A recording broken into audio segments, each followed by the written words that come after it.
ہے کہ صورتحال اس وقت کیا ہوگی؟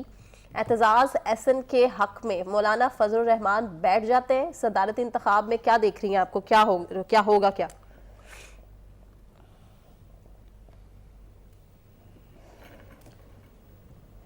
سنا فضل الرحمان صاحب نے آلریڈی کہہ دیا ہے کہ وہ پیپلز پارٹی کو قائل کرنے کی کوشش کریں گے، although on the other side Aitzaz Ahsan صاحب کہتے ہیں کہ جی الیکشن بھرپور طریقے سے لڑیں گے، اور نہ صرف یہ، اعتزاز احسن صاحب یہ بھی کہہ رہے ہیں کہ شاید پاکستان تحریک انصاف کے بھی کئی لوگ جو ہیں وہ انہی کو ووٹ کاسٹ کر دیں، اور اس کے ساتھ ساتھ JUI کے بھی کئی ساتھی وہ کہہ رہے ہیں کہ پیپلز پارٹی کو شاید ووٹ کر دیں۔ تو یہ جو اس وقت ایک ڈیوائیڈڈ الائنس نظر آ رہی ہے، اس کی بخاری صاحب نے بھی صحیح منشن کیا کہ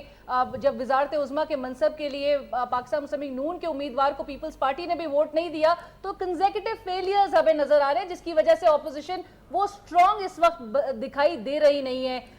ایک پیج پہ دکھائی نہیں دے رہی ہے، اور اس کے ریزنز جو ہیں وہ منشن ہوئے ہیں۔ جو کیسز ہیں آصف زرداری صاحب کے خلاف، اب آپ کو یاد ہوگا اوور دی ویکینڈ جو مری میں اجلاس ہوا تھا اپوزیشن جماعتوں کا،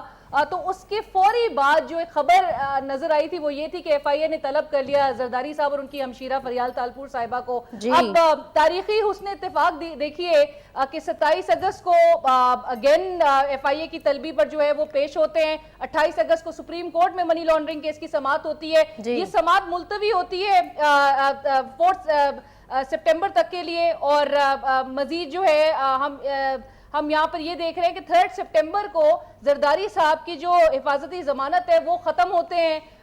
ختم ہونے کی جو تاریخ ہے 4 ستمبر کو فریال تالپور صاحبہ کی جو ضمانت قبل از گرفتاری ہے اس کی مدت ختم ہو رہی ہے، 4 ستمبر کو پریزیڈنشل جو ہے وہ انتخابات بھی ہیں، 5 کو غالباً یہ جو سماعت ہے وہ 5 کو دوبارہ جو ہے وہ شروع ہوگی، جو سپریم کورٹ میں منی لانڈرنگ کی سماعت ہے۔ تو زرداری صاحب کے لیے سچویشن بڑی ٹف ہے، بٹ میں ساتھ ساتھ یہاں پر یہ بھی منشن کرتی چلوں، پاکستان مسلم لیگ نواز اور پاکستان پیپلز پارٹی کے درمیان جو فرکشن ہے وہ آپ کو یاد ہوگا پیپلز پارٹی کے دورے اقتدار کے وقت سے تھا، جب ایمو گیٹ کا سکینڈل بھی سامنے نظر